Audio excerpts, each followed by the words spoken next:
So, in our previous episode in part one, we talked about clothes, we talked about lack of sustainability in clothes, we talked about leather, we talked about vegan leather, artificial leather, we talked about all these synthesized processed fibers. Now we've talked about, processed foods. Again, listen, everything began for a good cause. The vegan leather began for a good cause, but at the end of the day, I'm sorry to say, it does not work as an environmentally friendly piece. Why? Because it disintegrates, so it's environmentally friendly. No, not really. I think what's environmentally friendly is the practice of less is more, which is what we and the previous generations and the generations before us practiced. Whether it's about skincare products, or whether it's about hair routine, or whether it's about your clothes or your shoes or your bags. Again, as I said, to each his own. I'm not forcing anybody, but I'm just saying that when people talk about environment, and then they bring these consumer bits, and they push consumerism, and then they talk about the environment and sustainability and durability. I'm sorry, but I'm sure I cannot be the only one that sees the hypocrisy there or sees the contradiction there. It's, to me, oxymoronic, that you're talking about something that does not last more than 2 years, and you think that that is why it is sustainable and that is why it is environmentally friendly. Nope. you know Similarly, when it comes to processed foods, remember, originally genetically modifying crops and foods was in order to be able to stop famine. And yet, ironically, famine is still not completely stopped. Why? Because there are people who are controlling and monopolizing food.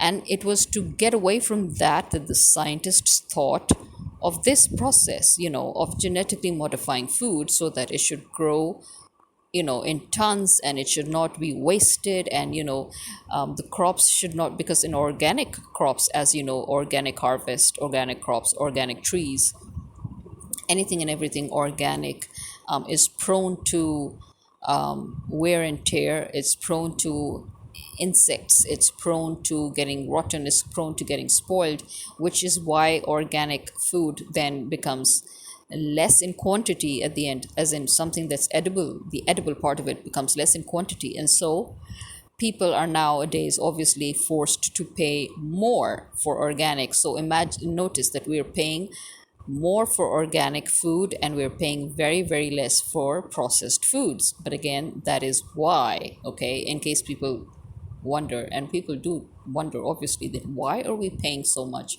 for naturally grown organic products? This is why, because people are working on the demand supply economy, and the economics of the demand and supply, which becomes something that can be profitable if monopolized or exploited well, but at the same time it becomes a sort of a barely there situation for both the sellers and the buyers. Now, in countries like ours, which are originally agricultural countries, Pakistan is an agricultural country. Pakistan has been one of the largest exporters of wheat, of cotton, of sugar, of various such, edible crops. And yes, Pakistan is also one of the leading countries when it comes to scientists that work on genetically modifying crops, so that they should be more and more sustainable, more and more, more larger quantity can be produced that is edible, lesser quantity or next to never quantity is produced that that can get wasted. You understand? So yes, our scientists have for long worked on our crops. So if we try to say that our crops are 100% organic, that would be wrong, right? That would be wrong. because like any other agriculture country that exports, you know, edibles, yes, GMO is, foremost. Yes, it has GMO. Okay, I'm sorry, it is GMO to a large extent, or to a half an extent, or whatever, but it is GMO, right? But when you go to, even now, in Europe and in America and all, you've got this concept of the farmers market, where you think you're going and getting organic stuff.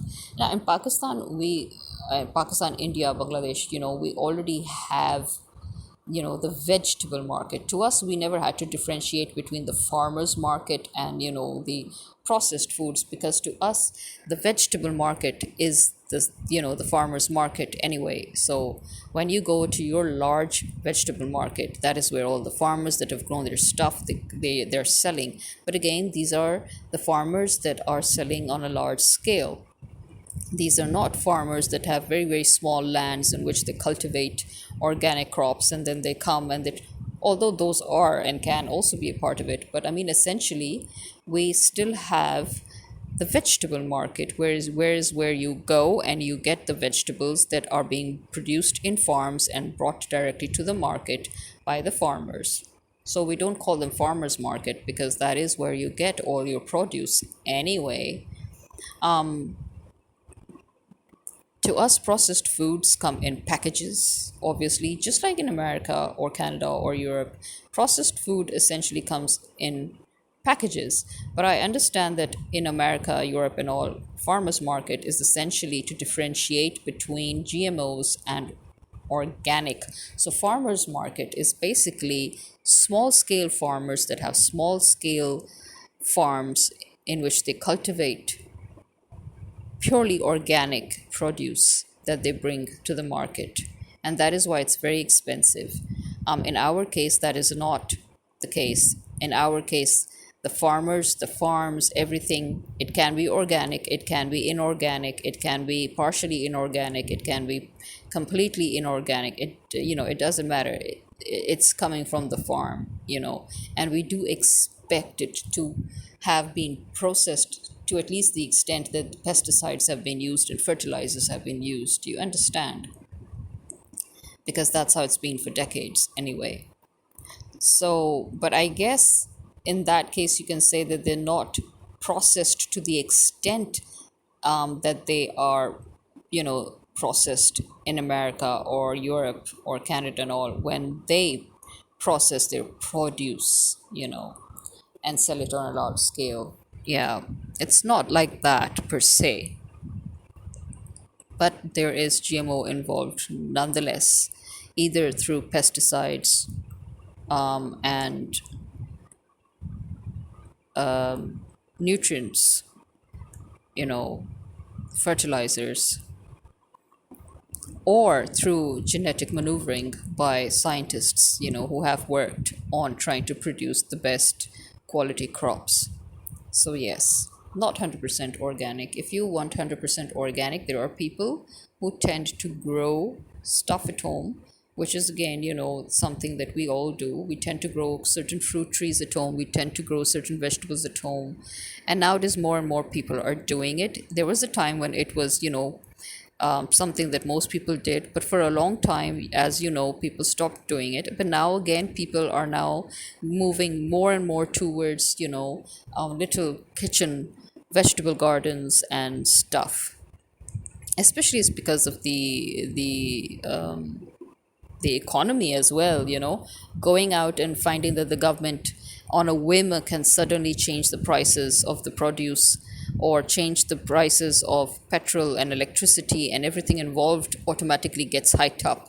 So people are getting fed up of it, and people had realized a few years ago that this is bound to happen. And so many people had the foresight, many of us had the foresight to, start at least to grow some of those vegetables that we can at home. But again, the problem is, because those vegetables that we grow at home are organic, so it will not produce the way it would produce if a farmer grows it, for example. because we will not use fertilizers and pesticides, and we will want to grow it organically. So first of all, the produce is limited. Second, it will obviously not grow again. We're lucky if it grows 3 4 times, and then we have to remove it and replant the whole thing altogether. So that is a process, a tedious process. So but yeah, the good thing about it is that you change the vegetables then as per season. Each time a plant has given as much as it can, and now it will not reproduce. So yeah, there is that. But fruit trees are obviously here to stay for as long as you would let them. Again, no pesticides, no fertilizers, which means that half the fruits would probably be either eaten by birds or rotten because of insects. But again, there you are, you have it. It's sufficient for you, and it's usually even sufficient enough for you to share with your neighbors. So yeah, there are people who still sort of try to have kitchen gardens and grow stuff, or fruits or grapes, or vegetables, anything really. And it's sort of is becoming once again the norm or the tradition amongst many people, which is a good thing, because actually the tradition of owning farmhouses began trending and about a decade ago or two, between a decade or 2 decades in between, when people suddenly decided that everybody should have a farmhouse. Anybody and everybody who could afford one would go and get a farmhouse, and so they would keep animals, and they would keep poultry and fish and whatever, and then grow vegetables and fruits and trees and all, and then they do their little bit small businesses. So when all the produce comes, then they will sell it to a limited number of people, for example, because they have a limited number of produce, and they can sell it amongst friends and neighbors. Similarly, there's this whole milk thing that's going on, where so many people have now invested in keeping cows and buffaloes so that they can have milk, and then they supply it to their neighbors in the cities. And also, this is another trend, a new trend that people have started making, taking advantage of those farmhouses that they had invested in, years ago. So as I said, years ago, people had had the foresight to realize that we will soon once again have to go back to basics, which meant being self sufficient. And so these were the steps that people had started taking, like making farmhouses or buying lands where they could, raise cows and buffaloes and, do something about poultry and stuff like that. And so in all those cases, you would say these are organic. But again, when it comes to people keeping poultry, and I still get a bit iffy. I'm like, I hope they're feeding them organic, proper, honest to God grains that they're supposed to be eating, because that is, again, remember, what the animal eats makes it halal or haram. If you feed haram to the animal, for example, as larger scale poultry houses, that are or commercialized, what they do is they're following the European and the American standards, where they feed chickens dead chickens and blood and everything put together, processed into some big hot mess, and fed it to them, so that they don't even know what they're eating. Now, you see, in the name of business, in the name of commercialization, in the name of, whatever, people are doing that in Pakistan as well. They've been doing that for a long time. And when people suddenly found out, people started staying away from, so now this, but the problem is there is still this practice going on. So then if people who are on on a personal level, if they're having their farmhouses, and if they've decided to grow poultry, to have poultry, and to breed chickens and ducks and whatever, and if they also think that just to get more profits, they should do that, then I'm sorry, then they've also fallen into that category. So what's the difference between them and those businesses that we're trying to stay away from, you see? So there you are. I mean, this is again where we come back to the fact that, are you people really using your common sense, or are you falling for the temptation again of easy money, quick money, and these all again once again come into fraud, into scams, into dishonesty, and again it's because somebody has influenced you about how poultry is the new thing, or about how having cows, and getting milk from them is the new thing. Because as we know, the mad cow disease that started abroad did make us more aware of the fact that even in Pakistan, people who have been supplying milk on a commercial basis have actually been injecting hormones into their own cows too. And then that started making us feel iffy about the whole thing. So, again, I'll repeat my question. Are these people influencing people, or are they scamming them or teaching them to scam others? And how is it that people are finding it so easy to fall into temptations and to fall into desires and to fall into worldly benefits that can harm others around them just for their measly profits? And it is measly because, as they say, easy come, easy go. The way you earn your money is the way it's going to go. So would you rather be able to sleep at night knowing that you can answer, you can give an account to God after your death, that yes, every single penny that I've earned is totally halal? Or are you just okay? Because I think that's again another problem, is I think that people have literally forgotten the whole distinction between haram and halal, and they don't even want to remember it. They don't want to care about it. It's as if they do not believe in life after death. We have come from somewhere. We have to go back there. It's not like we suddenly opened our eyes and we're here on this earth. If we were always supposed to be on this earth, if this was supposed to be the only life, we wouldn't be getting born and we wouldn't be dying. You understand? We would be living as immortals.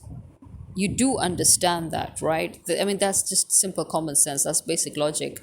That if this world was the only world, if this life was the only life, if there is no world or life that we have left or that we have to go back to, if there is no God, if there is no hereafter, then why the hell are we going through this whole illogical process of getting born and dying? Why? We would all just be there in our original state, all equals, all the same age, all, individuals. There would be no parents, no children, there would be no family system. Because let me tell you, in case you didn't know, in the original life that we have come from and that we have to go back to, that's exactly what we are over there. We're all individuals that have no relationship with each other whatsoever. All our relationships in this world are temporary. We are role playing here.